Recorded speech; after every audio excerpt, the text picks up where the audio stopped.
An Aisyah radhiyallahu anha qalat, dari Aisyah semoga Allah meridhoinya, ia berkata, qala Rasulullah sallallahu alaihi wasallam, Rasulullah bersabda, la tuharrimul massatu wal massatani, akhrajahu Muslim.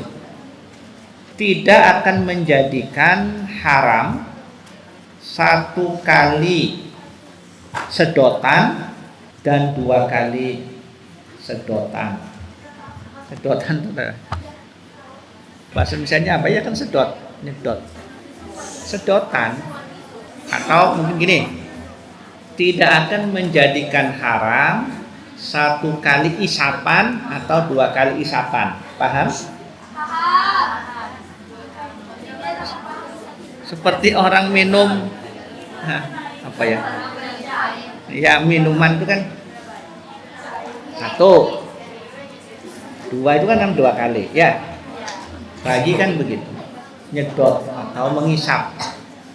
Nah, jadi sekali isapan, dua kali isapan itu tidak bisa menjadikan haram, tidak bisa merubah statusnya menjadi mahram, gitu loh. Bahkan mungkin kalau kita jabarkan 10 kali isapan atau 10 kali sedotan itu tidak bisa menjadikan haram, tidak bisa menjadikan mahram. Seperti yang saya jelaskan, yang dimaksud 5 kali ya susuan, maksudnya 5 kali kenyang. Nah, jadi yang akan menjadikan mahram itu 5 kali kenyang. Jadi khamsah radha'at, 5 kali susuan. Jadi 1 kali susuan itu beberapa kali sedotan. Nah, belum pernah diteliti kan, kira-kira bayi menyusu sekali kenyang itu kira-kira berapa kali sedotan? Nggak tahu, kita mungkin berkali-kali, berpuluh-puluh kali mungkin kan gitu ya. Sama dengan kalian minum segelas ini kira-kira sekali sedot habis nggak? Kan tidak. Nah, sedikit kan begitu. Bisa dipahami ya? Nah, itu. Jadi yang menjadikan haram, menjadikan mahram adalah 5 kali kenyang, bukan 5 kali sedotan, bukan 10 kali sedotan. Itu maksudnya. Hadis berikutnya, wa anha radhiyallahu anha qalat, dan dari Aisyah semoga Allah meridhoinya, ia berkata, qala Rasulullah sallallahu alaihi wasallam, Rasulullah bersabda, unzurna man ikhwanukunna fa inna marradha'atu minal maja'ah. Perhatikanlah, wahai wanita, siapakah saudara kamu? Karena sesungguhnya rodho'ah itu, susuan itu, minal maja'ah, ya, karena lapar sampai kenyang. Nah, ini kisahnya begini. Itu ada catatan nomor 2. Qalat Aisyah, dakhala ala Nabi sallallahu alaihi wasallam indi rajulun. Aisyah berkata, ya, datang kepada atau masuk ya ke rumah Nabi sallallahu alaihi wasallam, wa indi rajulun, dan di sisiku ada seorang laki-laki, kata Aisyah. Jadi gini, Nabi datang, ya, Nabi datang, di dekat Aisyah itu ada seorang laki-laki. Jadi kan siapa ini? Faqala man hadza? Siapakah ini? Qultu, aku menjawab, akhi minar radha'ah. ini adalah saudaraku sesusuan. Qala, Nabi menjawab, ya Aisyah, undurna. Wahai Aisyah, perhatikanlah. Jadi lanjutan dari hadis ini ya, tadi hadis nomor 1158. Jadi kesimpulannya bahwa menurut hadis 1158 itu yang disebut dengan susuan itu adalah al-maja'ah, dari lapar menjadi kenyang. Nah, itu dihitung satu. Jadi ilustrasinya begini. Seorang bayi ya akan menjadi saudara sesusu itu apabila misalnya pagi hari disusui oleh seorang ibu kenyang. Nah, itu dihitung sekali. Siangnya nyusu lagi kenyang 2 kali. Malamnya nyusu lagi kenyang 3 kali. Besoknya menyusu lagi kenyang 4 kali, gitu kan? Siangnya menyusu lagi sampai kenyang. Nah, itu baru dinamakan apa? Saudara sesusu. Itu Mas. Nah, atau mungkin sehari hanya sekali. Sabtu disusui sekali. Ahad sekali lagi. Senin disusui lagi. Selasa disusui lagi, gitu ya? Rabu disusui lagi. Nah, itu baru menjadi saudara sesusu. Tapi kalau misalnya datang hanya sekali, walaupun nyedotnya, menghisapnya 10 kali, belum dinamakan saudara sesusu. Paham ya? Baik, ya. Paham? Ya. Selanjutnya, wa anha radhiyallahu anha qalat, dan darinya semoga Allah meridhoinya, ia berkata, ini Aisyah, ja'at Sahlatu bintu Suhail faqalat, telah datang Sahlah, seorang perempuan namanya Sahlah bintu Suhail, bapaknya namanya Suhail, Sahlah bintu Suhail. Lalu ia berkata, ya Rasulullah, inna Saliman maula Abi Hudzaifah ma'ana fi baitina. Sesungguhnya Salim, nama orang, sesungguhnya Salim ini anak laki-laki, ya. Kalau Salimah anak perempuan. Sesungguhnya Salim anak laki-laki maula Abi Hudzaifah. Maula itu apa? Maula itu adalah mantan budak. Ya. Sesungguhnya Salim mantan budak dari Abi Hudzaifah ma'ana fi baitina. Maksudnya gini, bersama kami di rumah kami. Jadi sesungguhnya Salim itu, kata Sahlah, berada di rumahnya. Wa qad balagha ma yablughur rijal. Sedangkan dia sudah sampai masa baligh. Baligh itu kan usia anggap kurang lebih 15 tahun. Jadi usia SMP kalau di sini. Jadi Salim itu tinggal bersama Sahlah ya, di rumahnya dari kecil di sana. Kemudian menginjak usia baligh, jadi usia SMP gitu. Faqala, maka Nabi menjawab, ardi'ihi tahrumi alaihi. Susuilah dia maka kamu menjadi haram atasnya. Ini catatannya panjang nih ya. Jadi gini intinya.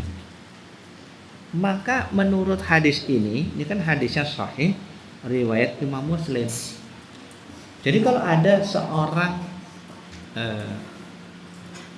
anak yang bukan mahram, sementara sudah tinggal di situ, solusinya adalah disusui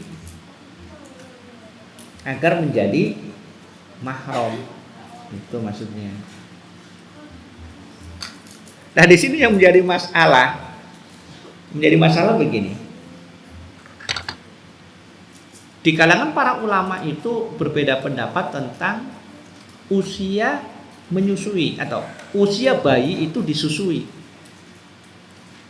Kebanyakan berpendapat yang disebut bayi atau anak bisa disusui yang akan menjadikan mahram itu kalau umurnya belum balik, umur 2 tahun gitu, sebelum umur 2 tahun. Jadi sebelum umur 2 tahun disusui, maka dia akan menjadi saudara sesusu. Tapi menurut hadis ini, perintah Nabi tadi dia sudah mau balik, berarti sudah SMP atau SD disuruh menyusu. Ini. Paham ya? Sebagai persyaratan agar dia menjadi mahram gitu. Karena tadi dia sudah sampai pada hampir balik, kan berarti ya usia SMP itu kan 15 tahun. Kata Nabi, susuilah dia. Berarti boleh menyusu walaupun usia SMP tadi menjelang balik gitu. Ya nanti berarti 5 botol gitu. Intinya 5 kali kenyang gitu. Itu. Nah, maka menurut hadis ini cenderung boleh sebagai persyaratan agar dia menjadi mahramnya, walaupun dia sudah besar, anggaplah sudah SD, itu susui agar menjadi mahram. Ya, makanya di dalam mengangkat anak, gitu ya, adopsi anak atau disebut dengan at-tabanna, ya, at-tabanna yaitu mengangkat anak itu harus silang. Jadi gini, yang bagus ya, misalnya ada suami istri tidak punya anak, lalu ingin mengangkat anak adopsi ya, maka bisa diambilkan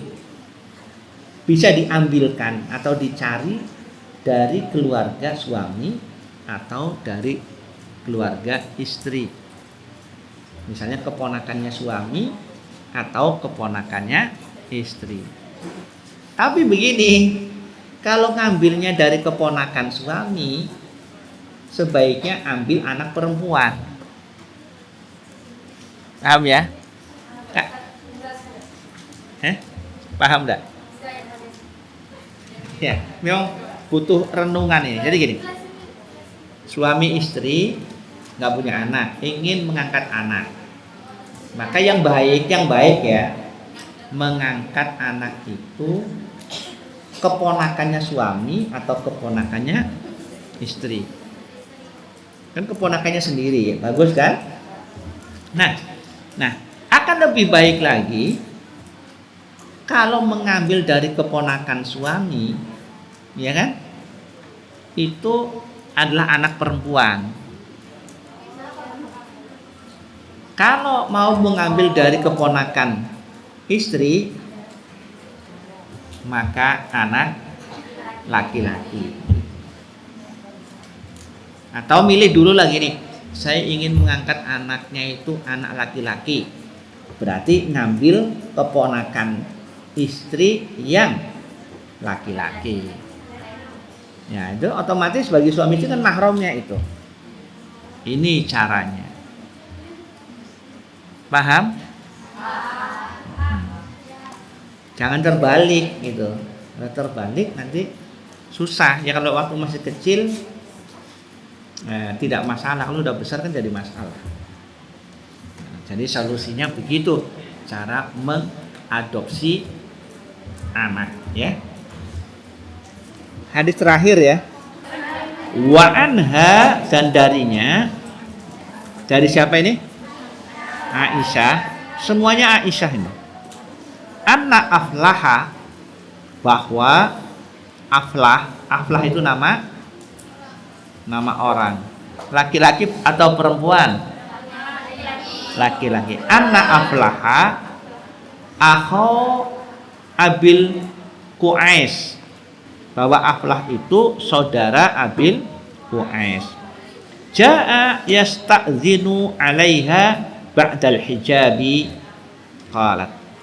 Ia datang meminta izin atasnya setelah al-hijab, maksudnya setelah wajibnya hijab. Qalat, ia berkata, Aisyah itu berkata, fa abaitu an azana lahu. Lalu aku mengabaikan bahwa dia untuk meminta izin kepadanya. Falamma jaa Rasulullah sallallahu alaihi wasallam akhbartuhu billadzi sana'tuhu. Tatkala Rasulullah datang, aku mengkabarkannya kepada beliau tentang apa yang aku perbuat, apa yang aku lakukan. Fa amaroni an adzana lahu alayya. Lalu beliau menyuruhku untuk memberikan izin kepadanya. Wa qala innahu ammuki. Rasulullah bersabda, sesungguhnya dia itu pamanmu. Muttafaqun alaih. Jadi apa?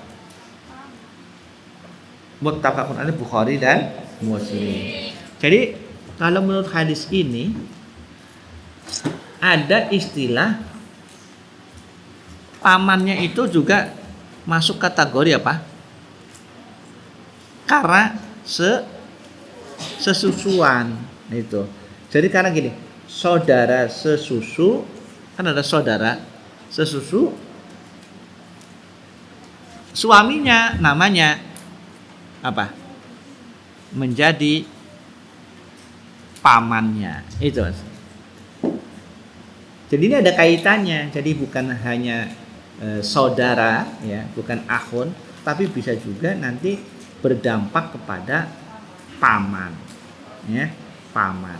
Itu masuk kategori mahram. Nah, inilah sesuai dengan babur rodho, bab susuan, ya. Jadi dari hadis-hadis yang sudah kita baca, ya, menunjukkan bahwa saudara sesusu itu adalah mahram, tidak boleh dinikahi. Nah, itu tidak boleh dinikahi. Kemudian boleh terlihat auratnya, misalnya aurat wanita bersama keluarga, kan seperti itu, ya. Artinya sudah seperti keluarganya. Hanya satu untuk masalah saudara sesusu ini, ya, satu, yaitu apa? Tidak mendapatkan warisan. Nah, karena bukan nasab. Kayak urusan tidak boleh menikah itu sama dengan mahram yang lain. Tapi kalau satu yang berbeda adalah masalah warisan. Kalau saudara kan dapat warisan. Kalau saudara sesusu tidak mendapatkan warisan. Mudah-mudahan bisa dipahami ya. Dan semoga ini menjadi ilmu yang bermanfaat untuk kita semua. Terima kasih atas perhatiannya. Kita akhiri dengan kafaratul majlis.